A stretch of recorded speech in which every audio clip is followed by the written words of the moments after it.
भगवद गीता, पवित्र चारों वेद, पवित्र कुरान शरीफ, पवित्र बाइबल, पवित्र गुरु ग्रंथ साहिब, पवित्र कबीर साहिब की वाणी में छुपे हुए गूढ़ रहस्य अर्थात तत्व को जानने के लिए कृपया अवश्य सुनिए जगत गुरु तत्वदर्शी संत रामपाल जी महाराज के मंगल प्रवचन।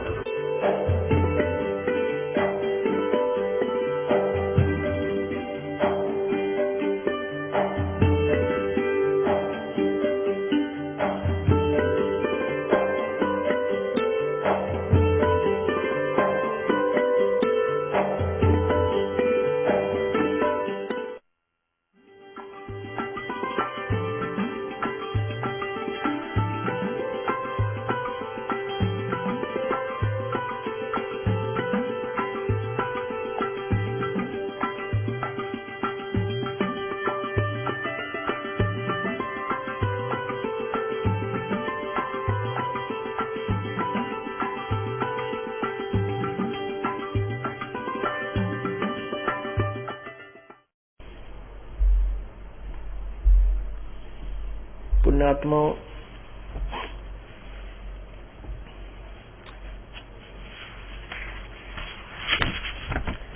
परमात्मा की महिमा से अपरिचित होने के कारण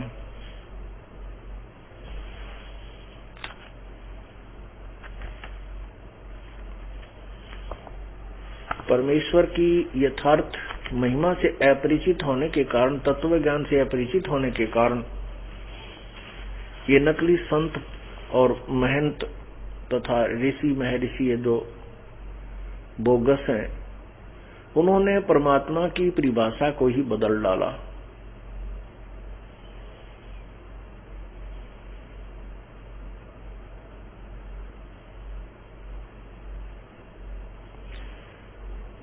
और ना जाने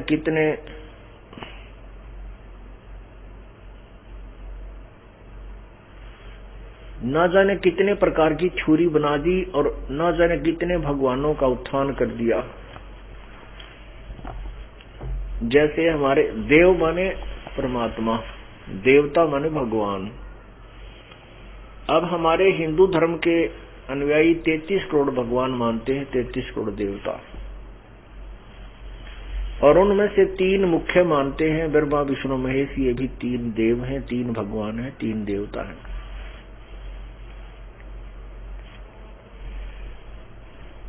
अब क्या बताते हैं?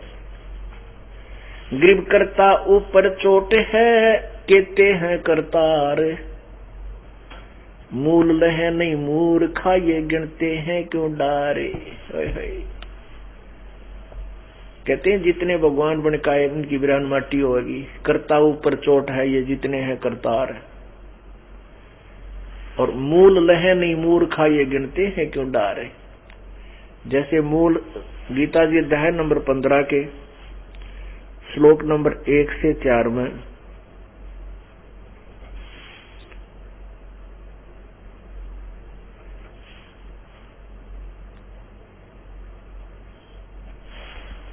स्पष्ट किया है कि ऊपर को जड़ मूल जो उल्टा लटका संसार रूपी वृक्ष जो है, इसकी जड़ तो पूर्ण परमात्मा है, और नीचे को डार शाखाएं हैं। तो यहाँ उसी के विषय में कह रहे हैं कि मूल लहे नहीं मूर्खा, गिनते हैं क्यों डार।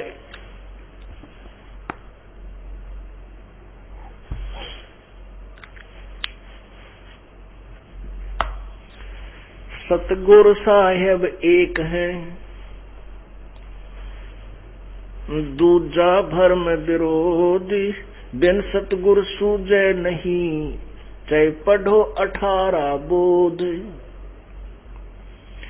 गल घोटा गुरुआ घने, ये फांसी दे अड़ाए, 12 तिलक बना के ये जमपुर दे धकाए। ये नकली संतों के बारे में बताते हैं कि गल घोटा गुरुआ घने, ये फांसी दे अड़ाए, कि ये भाली आत्माओं को फंसा लेते हैं अपने जाल में, 12 तिलक बना के और बन ठन के दाढ़ी दूढ़ी राख के ऊपर जटा बना के लाल पीले कपड़े पहन के कति दाढ़ी मूछ मुंडा के घोटम घोट होके ऐसा प्रभाव जमा लेते हैं। ये भोली आत्मा इनके साथ चिपक जाती है और फिर इनको कहते हैं काल के उस नरक में धक्का दे देते हैं, उसमें डाल देते हैं। आप भी साथ है करे। झूठे गुरु का नाक ले फिर श्रवण और नयने, सतगुरु बोले साखिया दूर कर फोकट फेन। कहते झूठे गुरु का नाक ले। कहने का भाव है कि उसको कति लज्जित करे और उसकी जो है ना खूब जो झूठे आधार पर वो गुरु बना बैठा है, ज्ञान के आधार से उसकी खूब हिंदी करे। उसी के विषय में कहते झूठे गुरु का नाक ले फिर श्रवण और नैन। किसी निकम्मे की आंख भी फोड़ दे, कान भी काट दे, नाक भी काट दे तो भी थोड़ी सजा है, लेकिन काटना नहीं कह रहे, केवल अपना एक विरोध और ऐसा अपराधी सिद्ध करना चाहते हैं प्रभु कि ये ऐसा दुष्ट आत्मा है जो जनता को भ्रमित करके अपने स्वार्थवश मानवश और इनको काल के मुख में भेज रहा है। आख्या देख कर भी प्रमाणों को नहीं मानता, उसके विषय में कहा जा रहा है जो देख कर अभी मान जाए कोई दिक्कत नहीं कि ये प्रमाण वास्तव में ये ज्ञान सही है और संत ठीक बता रहा, मैं नहीं बता रहा, ये तो अपने सदग्रंथ बता रहे हैं, उनका निर्णय आपके समक्ष पेश कर रहा है ये दास। और फिर भी जो आंखों देखकर विरोध करते हैं, कहते हैं ऐसे दुष्टों की तो शकल भी नहीं देखा है, सामने प्रमाण देखकर नहीं मानते हैं, उनके विषय में कहा है। झूठे गुरु को झटक दे से स्वामी को फूके, झूठे गुरु को झटक दे से स्वामी को फूके, या मैं दोष जरा नहीं शब्द कहा हम कूके। कहते हैं इसे निकम्मे गुरु के जो आंखें देखकर नहीं माने और ऐसा निकम्मा शिष्य जो ऐसे मूर्ख के फिर भी चिपका रहे, कहते हैं दोनों ने आग ला दे। आग लाने का मतलब ये नहीं कि फूक दे, तो न्यू क्या करें आग लगाई से हमना नहीं चाहिए, अर्थात उससे दूर हो ले उन दोनों। उसको फूकना मतलब यो नहीं कि फूक मार दे जानते नहीं, यहाँ अलंकार है इन दोहों में श्लोकों में कि जैसे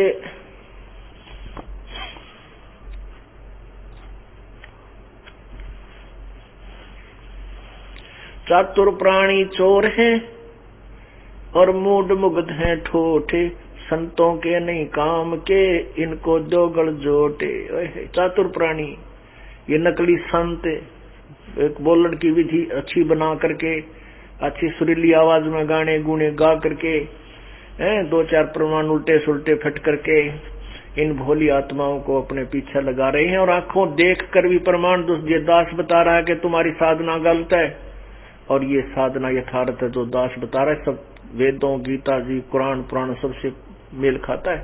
उसको देखकर भी वो अपनी चतुरता से अपने अनुयायियों को गुमराह करते हैं और आंखें देखकर वो शिष्य भी नहीं मानते, रुजनी के चिपके हुए। उनके बारे में कहा है कि चातुर प्राणी चोर है, वो संत तो चतुर हैं, वो चोर है भगवान के, और ये मूड मुग्ध है ठोठ। ये भोली आत्मा जो उन नकलियां के पीछे लग रहे हैं वो तो ठोठ हैं, कति वो तो उनमें दिमाग नाम की चीज नहीं है। कहते वो संतों के नहीं काम के फिर उनको दे गड़जोट। वो संत तत्वदर्शी संत के योग्य नहीं है जो सामने देखकर नहीं मानता। तो वो कहते हैं उन दोनों का गल जोट दे। दोनों के गल जोटने का मतलब जो है दोनों एक रस्सी तो बांध दे नहीं, कहते वो वही पड़े रहे वही मरे रहे एक स्थान पर। वो नहीं मानते हैं तो पड़ो कुएं में जाओ नरक के अंदर, तुमने यही इच्छा है तो। उसी के लिए यहाँ कहा है, उसी दृष्टिकोण से कहा है कि झूठे गुरु को झटक दे, कि झूठे गुरु को तुरंत त्याग दे। और शिष्य स्वामी को फूक जो नहीं मानते, कहते फूको निकलो फटक दो पड़ा रहो, अर्थात उनका सहयोग ना दो, उनसे दूर रहो। फूकना माने उनसे दूर हट जाना। या मैं दोष जरा नहीं शब्द कहा हमको, कबीर परमेश्वर कहते हैं हम रुके मार का आवाज लगाकर कहते हैं उस नकली गुरु को त्याग देने से कोई दोष नहीं है, तुम अपराध नहीं है, बल्कि आपका कल्याण होगा।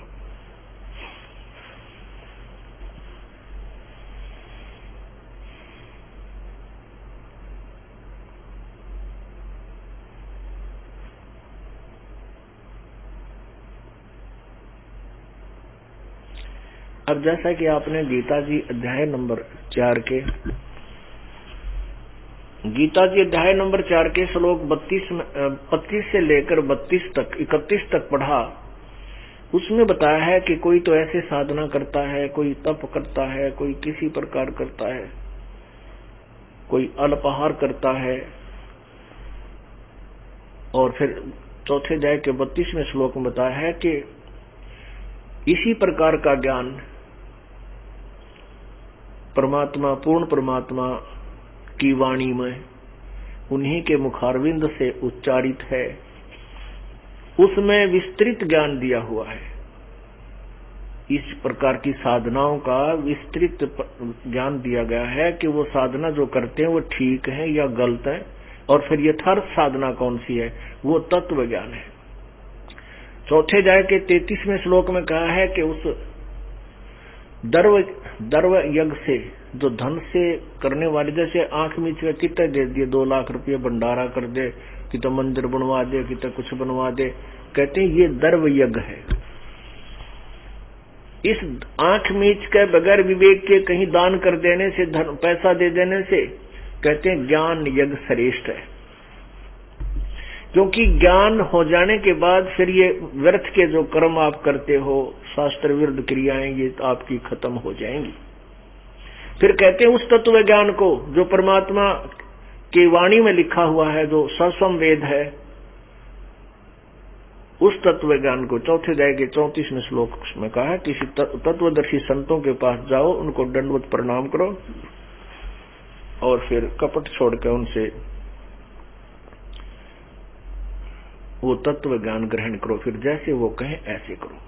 तो उसी के विषय में बताया जा रहा है, पंच अग्नि पाखंड है ये मौनी तपे आकाश, जरने बैठे क्या हुआ ये जिम में पंच गिरास, दूधाधारी सिद्ध है ये पान फूल फल खाई, घट में नाम न संसर ये बंधे जमपुर जाही, चुंडित मुंडित भद्रा ये मौनी मैल न पाए, धूम्रपान ठडे सरिये दो धक्के खाए, जोग नहीं यो रोग है जब लग सतनाम न चीन, घर घर द्वारे भटकते ये भेख बिना आकीन,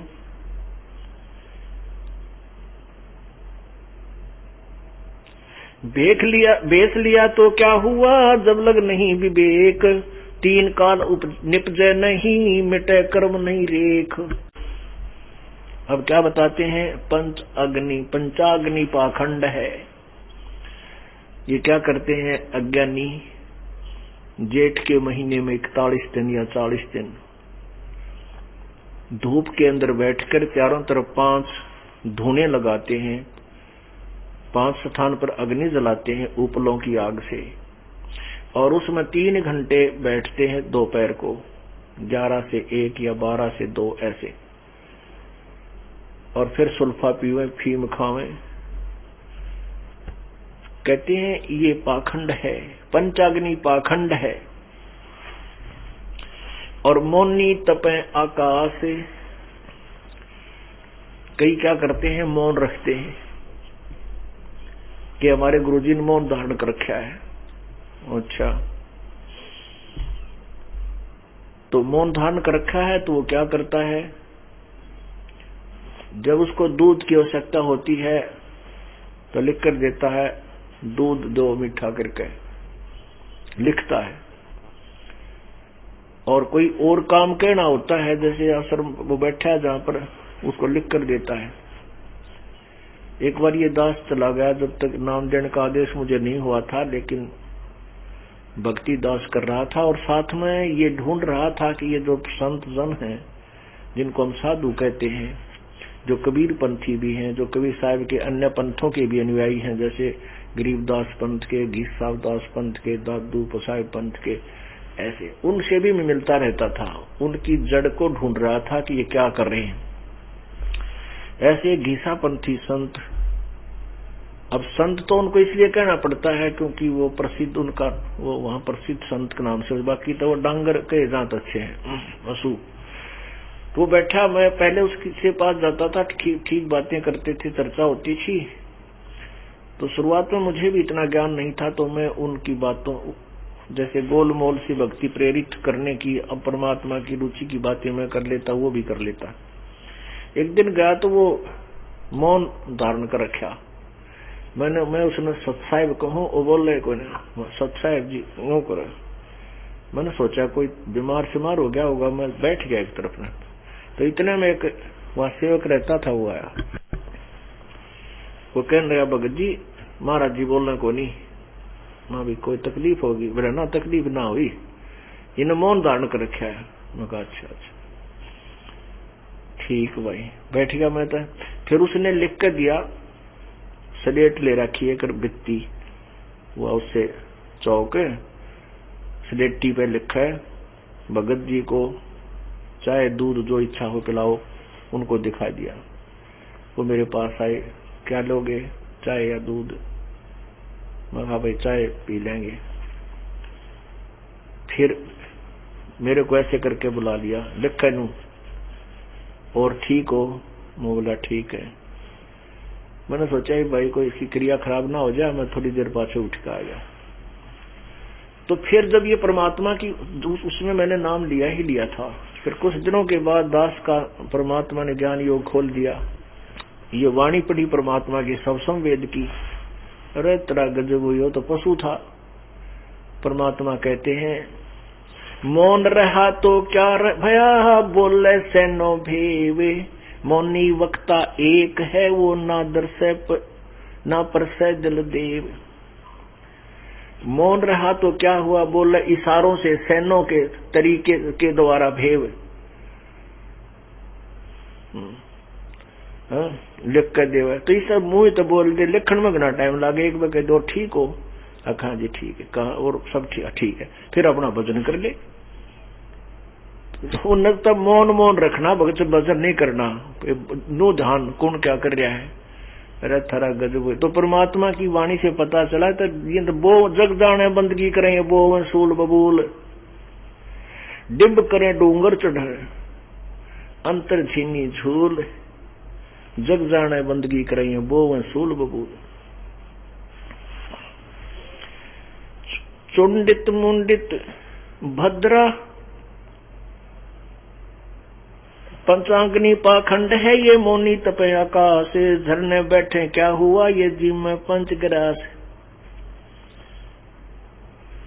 दूधाधारी सद है, ये पान फूल फल खाही, घट में नाम न संचरे, वो बंधे जमपुर जाही। दूधाधारी सिद्ध है और पान फूल फल खाई, जैसे गीता जी के अध्याय नंबर 4 के श्लोक नंबर 29-30 में लिखा है कि कुछ तो आहार सीमित आहार, संयम आहार लेते, सीमित अल्प आहारी है। उन अल्प आहारियों के बारे में परमात्मा बता रहे हैं। गीता जी में लिखा कि वो सभी अपनी क्रियाओं को पाप मुक्त करने वाली मानते हैं, लेकिन यथार्थ ज्ञान तो सबसम वेद तत्व ज्ञान में दिया जाएगा, वो परमात्मा की वाणी में मिलेगा। वो सत्य, वो ठीक है या गलत है, तो अब बताया जा रहा है उसके बारे में।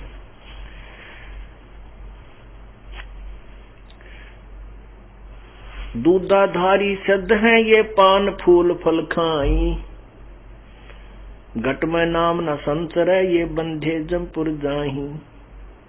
उनके नाम तो उनके पास है नहीं, इस कारण से वो बेशक से कितना सीमित आहार करते हैं। फूल दूध, दूधाधारी केवल दूध पीकर ही, जैसे आपने पीछे सुना था महर्षि दयानंद की करामात, सन 1856 में, सन 1856 यानी 1913 में कहता है कि मैंने चावल तक खाने छोड़ दिए, केवल दूध पिया करता और भांग पीनी शुरू कर दी,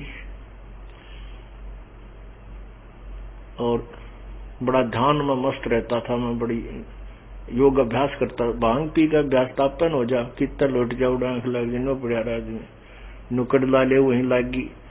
तो ये योग अभ्यास नशेड़ी का कोई योग अभ्यास हुआ करे। और इसके बारे में महर्षि के बारे में ना बड़ी चला रखी है। तो 1857 के गदर के अंदर मेन रोल था। ये 1856-57 में तो भांग पिए पड़ा था।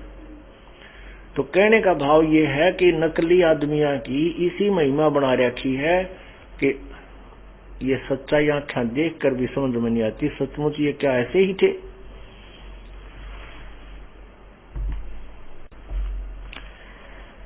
तो क्या बताते हैं, योग नहीं यो रोग है, जब लग सतनाम न चीन, घर घर द्वार भटकते ये भीख बिना आकीने। योग ये भक्ति नहीं, ये तो रोग है तुम्हारे जन्म मृत्यु का और 84 लाख योनियों में जाने का ये कोड लग गया। योग यानी साधना नहीं है तुम्हारी, ये तो रोग है। योग नहीं ये रोग है, जब लग सतनाम नहीं चीन, जब तक तुझे सच्चा नाम नहीं मिलता। और घर घर द्वारा भटकते ये भेख बिना आकीन, फिर मांगते फिरते हैं दियो मन दियो मन।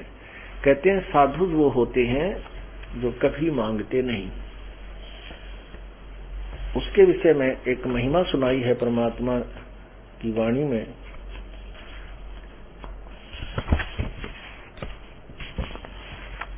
अब वो पवित्र गीता जी में जो कहा है कि वो तत्वदर्शी संत बताएंगे, वही आपको बताया जा रहा है।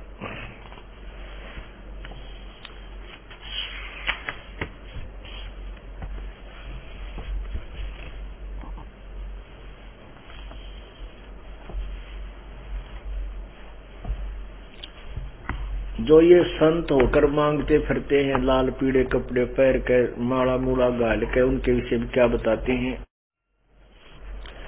नट पेरना कांजर सासी मांगत है भठियारे, जाकी तारी लगी तत्व में वो मोती देत उधारे। नट पेरना कांजर सासी मांगत है भठियारे, जाकी तारी लगी तत्व में मोती देत उधारे। बिन ही मांग्या देत सचिदानंद साजन भोजन लोई, 56 भोग संजोग सुरत थे आवे नई रसोई। नौ निधि 12 सिगीता के झूले अदर अधारे, जो मांगे सोप साहेब लाजे समझो हर के प्यारे। आप ते आवे सुरतन बरोबर मांगल आवे लोहा, लक्षण नहीं योग के योगी जा बचा बन खोहा। क्या बताते हैं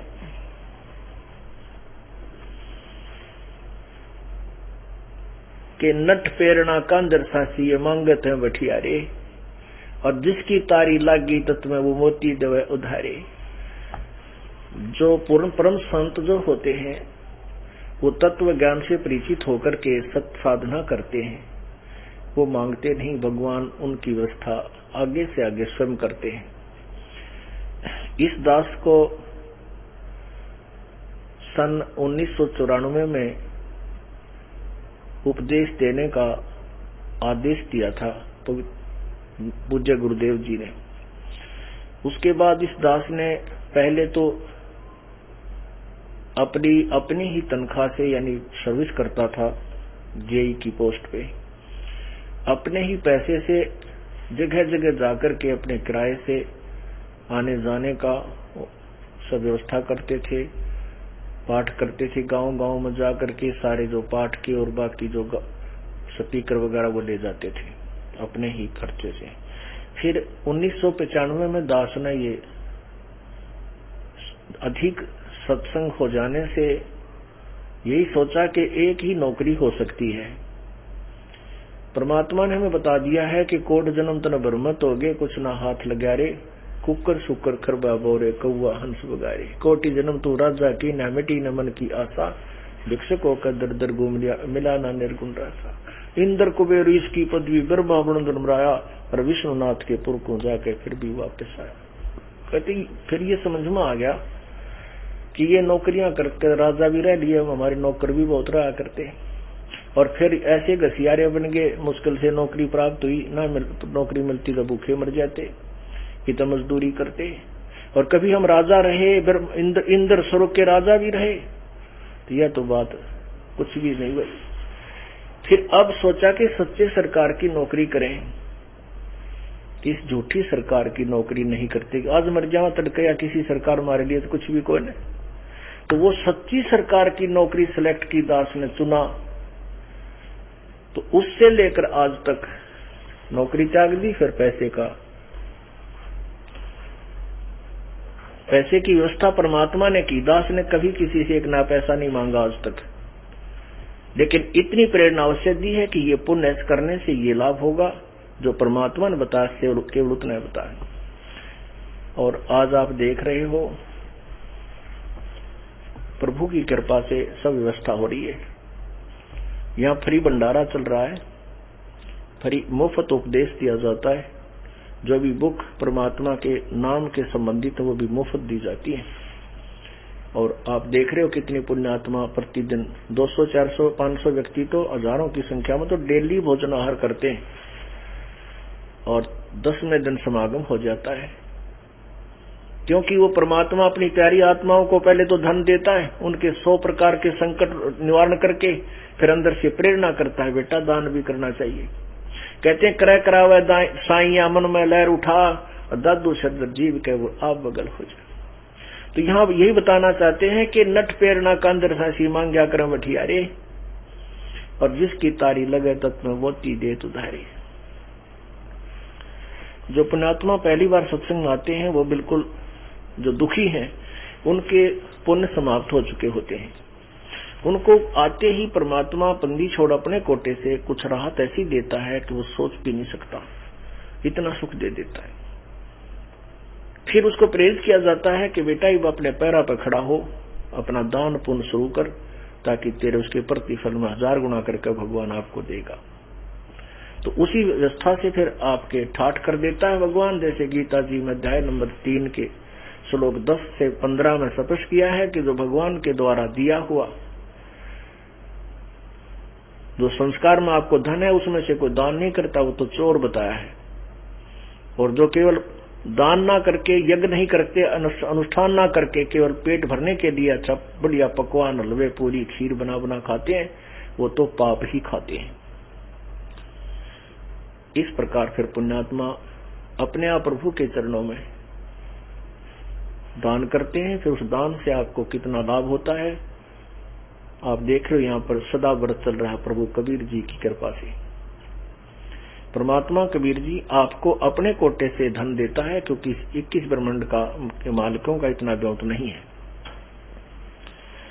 जैसे हरियाणा में एक बार फ्लड आ गई थी, बाढ़ आई थी, उसमें उस समय 900 करोड़ का नुकसान हो गया था, जो कि सरकार ने देना तय किया था। लेकिन हरियाणा सरकार का व्यौत नहीं था कि उस अक्षति को पूरी कर दे। उस समय सरकार का कुल 600 करोड़ का बजट था, जो सारे वर्ष में उसने खर्च करना था, और 900 करोड़ अक्षति होगी केवल बाढ़ से। तो सेंटर से वो एड मिली थी 900 करोड़, क्योंकि सेंटर इतनी समर्थ है, वहां से वो धन आया तो उनकी अक्षति पूर्ति हुई थी। तो पुण्य तो जैसे कि सरकार के पास तो उसका सीमित, हरियाणा सरकार के पास सीमित धन है, इससे ज्यादा कमबत्ती नहीं किया जा सकता, वो कर ही नहीं सकते, उनका सारा बजट डामाडोल हो जाए। तो सेंटर की में वो समझता है कि उसने 900 करोड़ पैसा यहाँ दिया और जनसाधारण तक वो पहुंचा दिएगा। जिसका कोई भैंस मर गई थी, किसी का मकान गिर गया था, ट्यूबवेल खराब हो गया था, उनके पैसे दिए गए, मुआवजा दिया। तो ऐसे ही जो आपको इस नाम के माध्यम से जो सुख मिल रहा है, ये सतलोक से आ रहा है। यहाँ अगर इस 21 और इस ब्रह्मांड के अंदर तो सीमित है इनका बजट, वो परमात्मा आपको दे रहा अपनी तरफ से।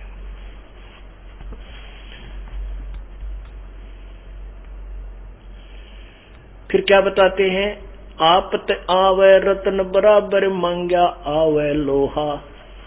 अपने आप जो दान करके जाते हैं वो तो बहुत ही हीरे जैसा दान है, और मांग कर लाते हैं तो लोहा है। और लक्षण नहीं योग के योगी जाब स्या बन खोहा। ये साधु के लक्षण नहीं है जो गुफा में जाकर बैठ गया, वन में जाकर गुफा बना ली, उसमें छुप गया। ये साधु के लक्षण नहीं है। किसी भी संत ने जिनको परमात्मा प्राप्त हुआ, उन्होंने कोई हठ योग नहीं किया। जैसे आदरणीय नानक साहिब जी, उनको परमात्मा मिले, उसके बाद उन्होंने पहले अपना नौकरी करते थे, उसके बाद 12 वर्ष तो प्रभु का प्रचार किया जगह जगह जाकर के। फिर परमेश्वर ने कहा कि बच्चा तू बैठकर अपनी भक्ति कर ले, फिर देखेंगे, अब इनको सतनाम भी मत बताना। उसके बाद 16 वर्ष तक नानक साहिब जी अपने घर गांव में, अपने खेतों में अपनी खेती भी करते थे, हल भी जोतते थे, जो भी धान वगैरह बीजते थे उनका भी, गेहूं आदि का कार्य करते थे। 16 वर्ष तक अपने घर पर रहे, फिर श्री सतलोक सचखंड चले गए, प्रभु के पास चले गए। कोई हठ योग नहीं किया, कोई गुफा नहीं बनाई।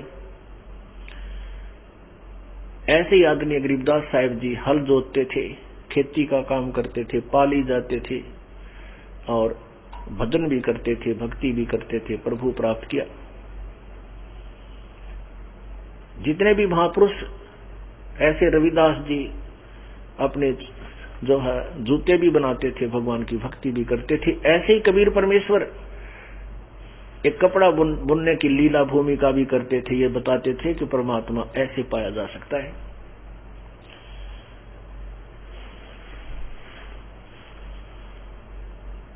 आपत आवे रतन बराबर, मांग्या आवे लोहा, लक्षण नहीं योग के योगी, जा बचा बन खोहा।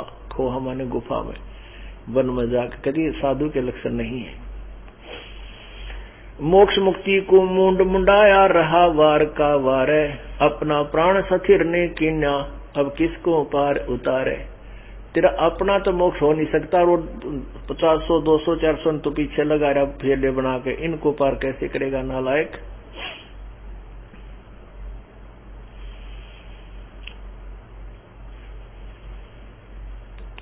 टूका कारण फिरे कुकरा, सत्तर घर फिर आवे, ये तो लक्षण ना साधु के, क्यों बाणा व्रत लजावे। जैसे कुत्ता टूक के लिए जगह जगह धक्के खाता, अंडा कोई खुरका दे, कोई धमका दे, कोई डंडा मार दे। कहते टूका कारण फिरे कुकरा, 70 घर फिर आवे, ये तो लक्षण ना साधु के, क्यों बाणा व्रत लजावे। जैसे कुत्ता फिरता है, ऐसे कहते वो साधु का वेश धारण करके संत का, और उस कुत्ते की तरह मांगता फिर रहा है। कहते क्यों भगवान को भी तू लज्जित कर रहा है। टूका कारण फिरे कुकरा, 70 घर फिर आवे, ये तो लक्षण नहीं साध के, क्यों बाणा व्रत लजावे।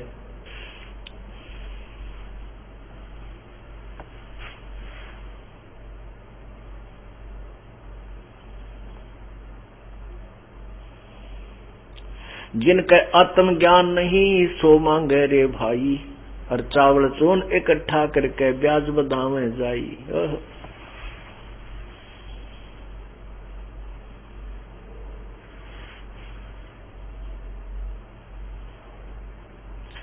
जिनके आत्म ज्ञान नहीं, वह मांगे रे भाई, और चावल चून इकट्ठा करके उसने बेच के फिर ब्याज पर रुपये दे दे, पाप के बागी। जिनको आत्म ज्ञान नहीं है, वो मांगे रे भाई, चावल चून इकट्ठा करके ब्याज बधावे जाई।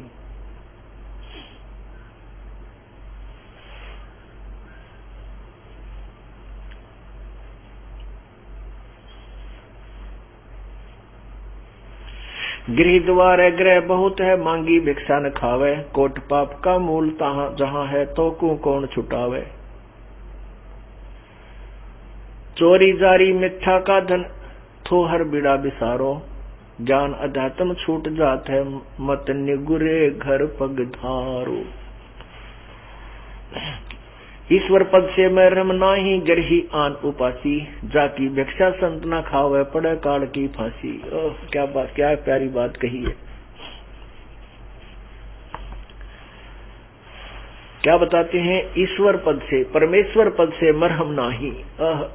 पूर्ण परमात्मा की भक्ति तो कोई करते नहीं, जो करते नहीं।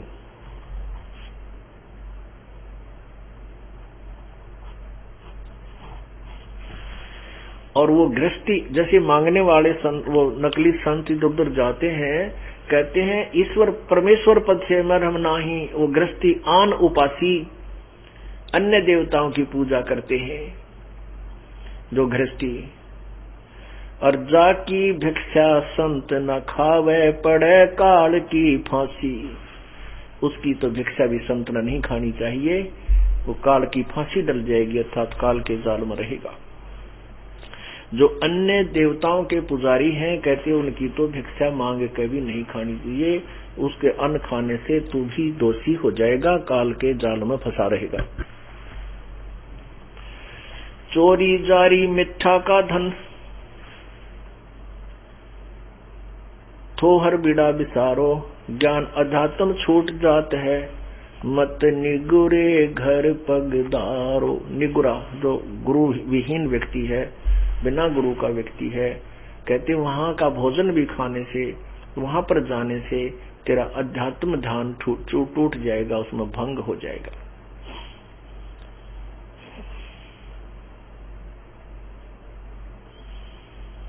नट पेरना कांदर सासी, ब्राह्मण बुरा कहावे, डूम भाट बेसा सासी का, पैसा जाके आवे। डूम भाट और वैसा सासी का पैसा जाके आवे, बिन ही बूझे जावे नरक में, नीच धान जो खावे। नीच धान, नीच धान का अर्थ ये नहीं है कि छोटी जाति वाले का, नहीं। नीच धान छोटी जाति वाले की अन्न के विषय में नहीं कहा, जो बुरे कर्म करने वाला, कोई शिकारी है, कोई डोम भाट वेश्या सासी आदि जो बुरे कर्म करके किसी दूसरे कर्मों से पैसा कमाते हैं, उसके खाने से, उस नीच धान को खाने से, उस गंदे अन्न को खाने से नरक में जाता है वो प्राणी खाने वाला। नट पेरना कांदर सासी, ब्राह्मण बुरा कहावे, कसाई डाकोत बराबर, सब बढ़िया कह जावे। कहते हैं नट पेरना कांदर सासी, और ब्राह्मण बुरा कहावे। कौन ब्राह्मण? जो ब्राह्मण तो बुरा होता ही नहीं, लेकिन अब ब्राह्मण की फीत ला करके ये नकली काम करते हैं, इनको ब्राह्मण बोलना ही पड़ता है। ब्राह्मण सोए जो ब्रह्म पहचाने। ब्राह्मण तो हमारे सतगुरुदेव थे, गुरुजी महाराज स्वामी रामानंद जी, बड़े पैतावास, जिला भिवानी, दादरी के पास बड़ा पैतावास गांव के, वो वास्तव ब्राह्मण थे, क्योंकि उन्होंने परमात्मा पहचान लिया था। और ब्राह्मण थे मेरे दादा गुरुजी, जो छावला गांव दिल्ली में है, वहां के वैसे किसान परिवार से जन्म था, जाट घर में जन्म था, लेकिन उन्होंने परमात्मा की महिमा से वो परिचित हो गए थे और 4 विषय के आचार्य बन गए थे, तो उनको पंडित चिदानंद नाम से जाना जाता है। पंडित ब्राह्मण, ब्राह्मण वही होता है जो परमात्मा से परिचित हो जाए, वैसे विद्वान पुरुष को भी पंडित कहते हैं। तो ऐसे कहते हैं कि नट पेरना कांदर सासी, ब्राह्मण बुरा कहावे, कैसे कसाई डाकोत बराबर, सब बढ़िया के आवे। जो डाकोत हैं, कहते वो कसाई के तुल्य हैं, नरे इधर उधर के अट्टे बट्टे मारे के तो पैसे और गेहूं चने चावल चून आदि ले जाए और उन्हें बेच के फिर बढ़िया के ब्याज में उनको पैसे दे दे, ब्याज में दे दे।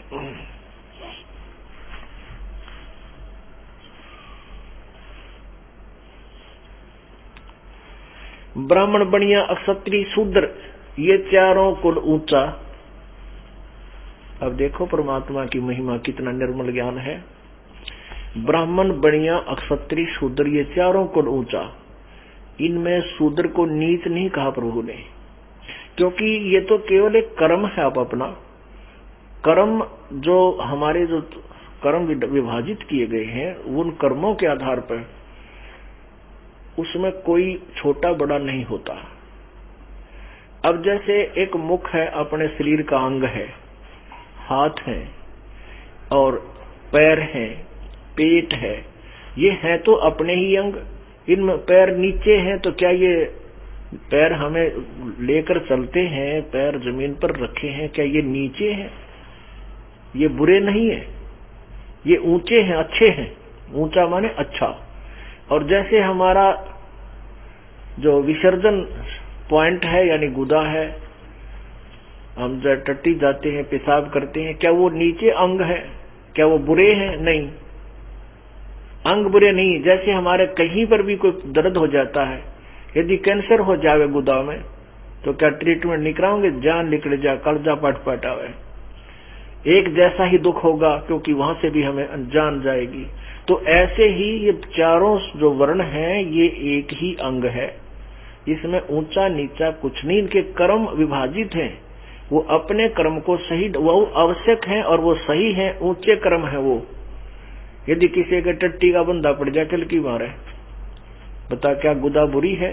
तो ऐसे ही और 1 महीने 10 दिन यदि बाजार में ये स्वीपर झाड़ू ना मारे या वो नाले साफ ना करें, किलकी पाट जाए, सारा शहर गांव छोड़ के, घर छोड़ के भाग जाए, तो ये नहीं कहना कि ये नीचे नहीं है, ये बुरे नहीं है, ये हमारा सब एक समाज अंग है। ऐसे ही परमात्मा ने समझाने की चेष्टा की है कि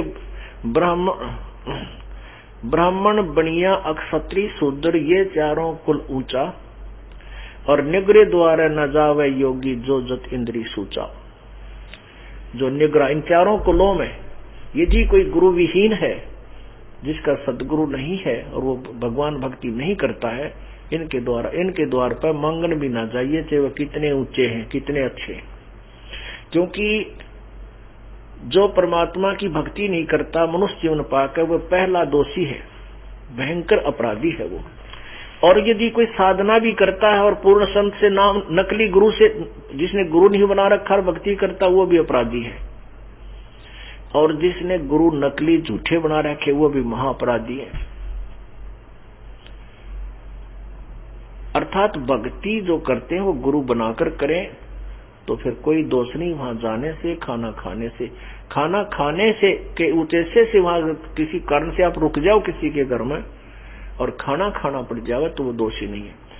अब यहाँ पर आपके मन में बड़ी शंका आ जाएगी कि हमारे तो रिश्तेदार भी नाम ना ले रहे हैं और भी कोई नाम नहीं दे रखा, हम तो मर गए ना। ऐसा कुछ नहीं। जैसे आप रिश्तेदारी में जाते हो या किसी कारण से रास्ते चलते किसी के घर रुक जाते हो, तो आपको परमात्मा ने, क्योंकि आपका उद्देश्य क्यों वहां पेट भरने का नहीं है, आपका उद्देश्य किसी कामवश वहां गए हो और वहां रुकना भी पड़ जाता, खाना खाइए उनके, लेकिन खाद्य पदार्थ खाइए, अखाद्य ना खाइए, जो साधारण भोजन खाइए, वैद्य खाइए, यानी वैष्णव भोजन खाइए। और फिर परमात्मा ने आपको मंत्र दे रखा है, उसका जाप कीजिए और अन्न देव की आरती दे रखी है, वह आरती कीजिए। आरती अन्न देव तुम्हारी जा से काया पड़े हमारी, रोटी आदि रोटी अंत रोटी ही को गाँव संत, रोटी मध्य सबसे साथ। ऐसे हम प्रतिदिन खाना खाने के बाद आरती करते हैं। तो उससे क्या होगा कि आपका तो दोष नहीं, और आपके द्वारा वहां खाना खाने से उसको लाभ मिलेगा, क्योंकि एक संत को भोजन करा दिया। और जो नाम नहीं ले रखा, जिनके पास उपदेश है ही नहीं, वो नकली संत बनकर जगह जगह खाते फिरते हैं, कहते हैं वो तो टट्टू बनेंगे, उनके फिर अगले जन्म में देना होगा। ऐसे इस तत्व ज्ञान के आधार से आपने अपने भक्ति मार्ग को बचा के रखना है और अपनी क्रिया को भी सुचारू बनाना है।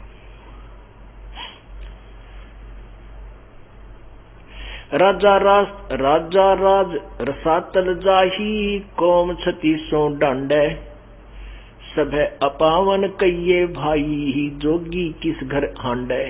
वो नकली योगी कहते तू किसके घर पर जागा। अब राजा के दरबार में गया, वहां से इतने मान ले 100-200 1000 2000 रुपये मिल गए, वो तो पाप, घोर पाप। किस लिए बताया है कि राजा राज रसातल जाई, राजा नरक में जाता है जो भक्ति नहीं करता, यथार्थ भक्ति नहीं करता, पूरे संत से नाम लेकर नहीं करता। क्यों जाता है कि कौम 3600 डांडे, यानी 3600 जाति के लोगों को वो दंडित करता है, उन पर टैक्स लगाता है, चाहे कोई भूखा है, कोई प्यासा है, कोई रंक है, चाहे अमीर है, 2 नंबर का काम करता है, तो उस पैसे से वो राजा अपना राज चलाता है। तो कहते सभी अपावन कहिए भाई, योगी किस दर हांडे। सिंपल लैंग्वेज हरियाणे की मैं ये तत्व ज्ञान यानी सब संवेद आपको परमात्मा कबीर जी की आज्ञा से गरीबदास जी ने फरमाया, बताया, और लिखवाया है। कहते सभी अपावन, पावन माने पवित्र, अपावन अपवित्र है सभी ये जो सत भक्ति नहीं करते या अन्य तरीके से धन एकत्रित करते हैं। तो कहते हैं ये योगी साधु जो नकली हंडा, यो किसके द्वार पर जाएगा। हंडा माने घूमे, मांगता फिरे, हंडना माने फिरना। तो योगी किस दर हंडा, किसके द्वार पर जावे। जो मांगे सो बड़ुआ कहिए, दर दर फिरे अज्ञानी। योगी योग संपूर्ण, जिसका जो मांग ना पीवे पानी। कहते हैं जो मांगे सो बड़ुआ कहिए, वो संत नहीं जो मांगता फिरे। जो दर दर फिरे अज्ञानी, और योगी योग संपूर्ण, जिसका जो मांग ना पीवे पानी। पुण्यात्माओं परमात्मा प्रभु अभिमान नहीं करता ये दास, लेकिन इतना मुझे विश्वास अवश्य है कि मुझ दास का योग पूर्ण है। योग पूर्ण जिस पर होता है उसमें प्रभु प्रसन्न होता है। अब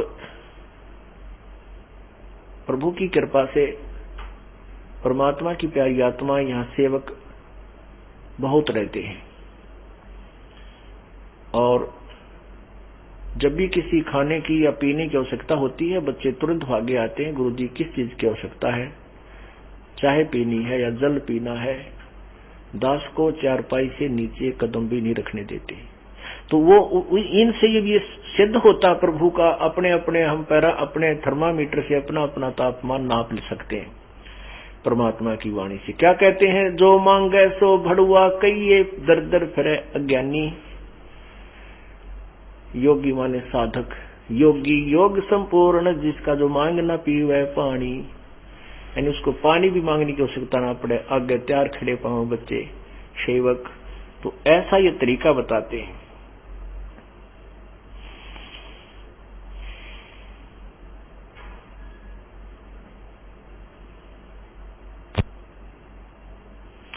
ऐसा योगी मांगन जावे, लाजे वृद्ध और बाणा। तत्वदर्शी का दर्शन दुर्लभ, तीन लोक कुर्बान। अपनात्मा कहते हैं वो तत्वदर्शी संत का दर्शन तो बहुत दुर्लभ है, उसके अगर वो मिल जाते हैं तो उसके नाम तो तीन लोक भी कुर्बान कर दूं तो भी थोड़ा है। ऐसे गीता जी अध्याय नंबर 7 के श्लोक 19 में कहा है कि बहुनाम जन्माना मनते ज्ञानवान माम प्रपद्ये। और वासुदेव सर्वमिति सहमात्मा सुदुर्लभ है। गीता ज्ञान दाता कह रहा है कि बहुत बहुत जन्म के किसी अंत के जन्म में जो ज्ञानी आत्मा है वो मेरी भक्ति करते हैं, क्योंकि वो कहता है गीता ज्ञान दाता कि मेरी भक्ति 4 प्रकार के करते हैं, एक अर्थार्थी, एक आरत, एक जिज्ञासु और ज्ञानी। ज्ञानी इनमें मुझे बहुत प्रिय है। तो कहते वो बहुनाम जन्माना मनते, बहुत बहुत जन्मों के किसी एक अंत के जन्म में ये ज्ञानी आत्मा मेरी भक्ति करता है। अन्यथा दूसरे तो अन्य देवताओं की रजगुण ब्रह्मा, सदगुण विष्णु, तमगुण शिव जी, भैरव, भूत आदि की पूजा पर लगे रहते हैं।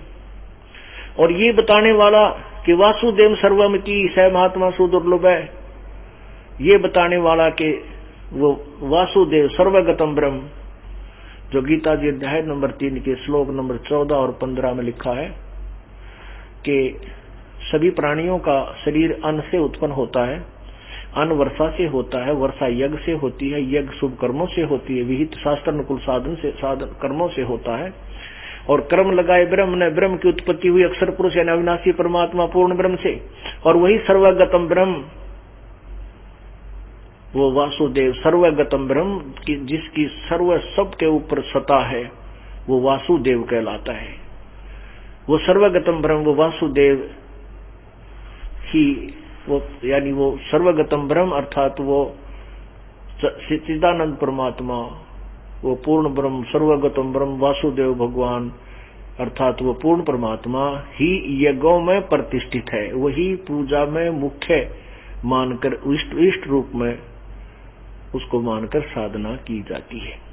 तो इसी प्रकार गीता जी अध्याय नंबर 7 के श्लोक 19 में कहा है कि वासुदेव सर्वमिति, यानी वो पूर्ण परमात्मा सर्वगतम ब्रह्म ही, परम अक्षर ब्रह्म ही सब कुछ है, वही पूजा के योग्य है, वही मोक्षदायक है, वही पाप विनाशक है, वही काल के जाल से छुड़वाने वाला बंदी छोड़ है, वही पूजा के योग्य है और नहीं।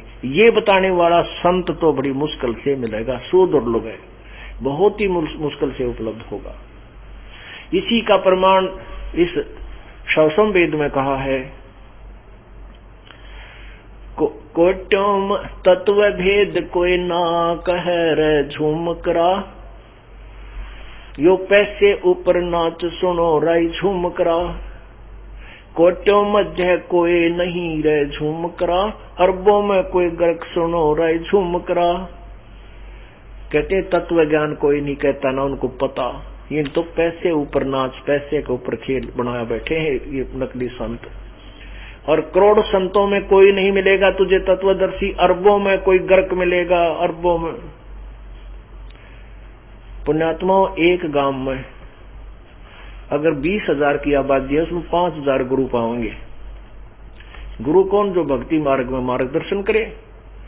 किसी के बालक का कोई बुखार हो गया तो पड़ोसन बुढ़िया आवेगी, बेटी के क्या बात है ताई, ये तेरा पोता बीमार हो गया, ये बेटी थर बर लिया की दर दे, बर ली देवी की बर लिया की बर ली का।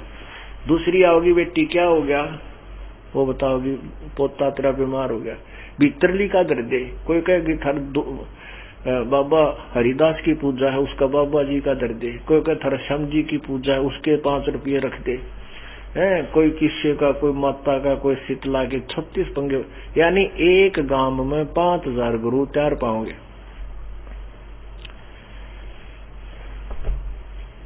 और पूरे विश्व में देख ले कितने गुरु हो गए।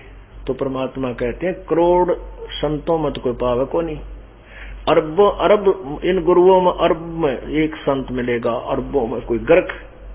जैसे इस दास के इस ज्ञान को सुन करके नकली गुरु भी पनप सकते हैं, लेकिन उनके पास ना भक्ति है, ना यथार्थ भक्ति मार्ग है, उनको आदेश नहीं है, इसलिए वो आप भी नरक में जाएंगे और उनको शिष्यों को भी नरक ले जाएंगे। क्योंकि एक समय में एक ही संत होता है, दूसरा नहीं होता। ये शुरू से ऐसा नियम प्रभु का बनाया, क्योंकि कबीर परमेश्वर स्वयं जब आए थे अकेले ही तत्वदर्शी संत और गुरु थे। 64 लाख शिष्य उनके हुए थे, उन्होंने किसी भी अन्य संत को अपना उत्तराधिकारी नहीं बनाया कि तू नाम दे दिए, मेरे रहते तू भी नाम दिया कर। नहीं तो 64 लाख तो बहुत हो जाते। उस समय तो कोई ऐसा कन्वेंस भी नहीं था, ना कोई ऐसा ब्रॉडकास्ट का साधन था, लेकिन वो समर्थ थे। एक एक दिन में हजारों स्थानों पर स्वयं प्रकट होकर के जनता को लाभ दिया करते थे। तो कोई गुरु और नहीं, दूसरे को नाम देने का आदेश अपने समय में नहीं दिया। तो नकली संत भी मान लीजिए कोई पनप जाएगा, लेकिन वो गर्क नहीं होंगे। गर्क माने जिसको आदेश भी नाम देने का, उसके पास नाम भी पूरे हो और तत्व ज्ञान से परिपूर्ण हो। ऐसा तो कहते अरबों में तुझे संत मिलेगा, अरबों में।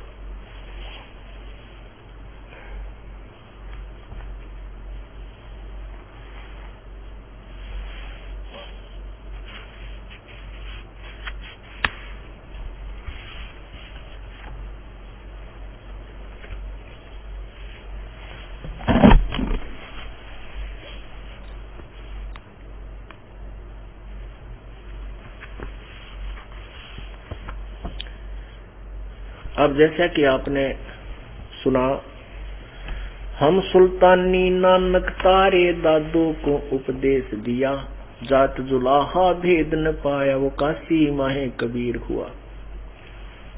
पुण्यात्मा, अब परमात्मा के जो साक्षी संत हैं उनके विषय में आपको जानकारी दी जाएगी।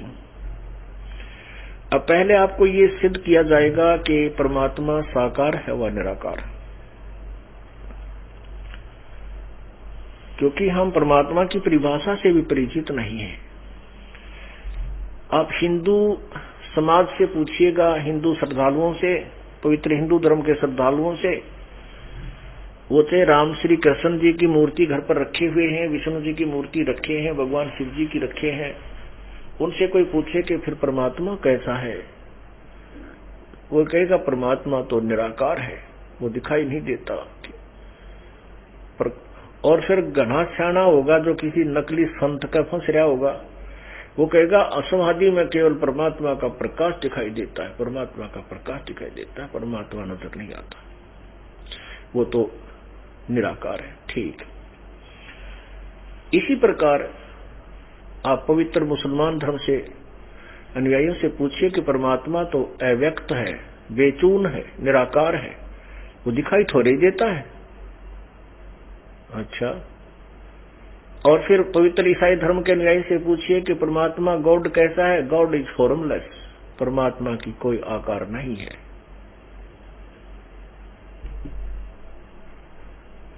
और सिख धर्म के अनुयायी, पवित्र सिख धर्म के अनुयायी से पूछिएगा, क्या कहेंगे, तू ही एक निरंकार, कि नानक जी ने कहा तू ही एक निरंकार,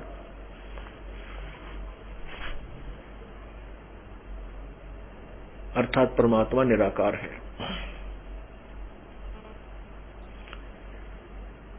अब आपको आपके समक्ष वह सभी प्रमाण दिए जाएंगे कि परमात्मा साकार है और मनुष्य सदृश्य है। पहले आपको ईसाई धर्म का पवित्र शास्त्र बाइबल दिखाते हैं, और बाइबल में परमात्मा साकार मनुष्य जैसा है, और एक नहीं अनेक भगवान वो स्वयं कहते हैं। क्योंकि जैसे समझन का अंतर रह जाता है, बाकी ज्ञान लगभग एक जैसा ही दिया जाता है, लेकिन बाद में कुछ एक अन्य भी जो ज्ञान उसमें प्रवेश कर दिए जाते हैं सब शास्त्रों समय आने पर। अब क्या है कि जैसे पूरा ईसाई धर्म लगभग इंडिया का मेरे ख्याल में 1/3 भाग तो होगा ही होगा,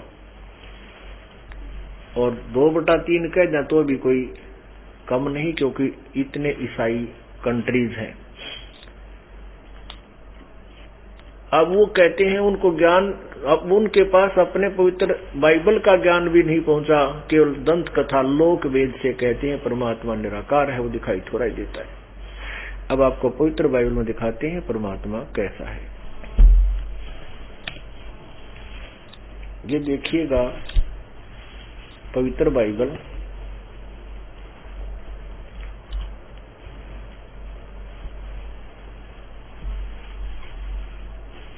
संपूर्ण जीवन अध्ययन बाइबल, पवित्र बाइबल,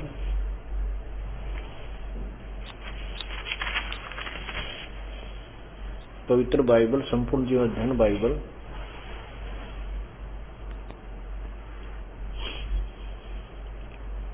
ये है journal editor Donald C Stamps MA MDV DIV, associate editor J Wesley Damand PhD। ये पब्लिशर्स हैं IFE publishers international, Springfield Missouri USA, printed in India. यानी छपा तो यो USA में है, और लेकिन बना तो USA में है, छपा यहाँ पर है भारत में। ये केवल छपाई उसमें अंतर कोई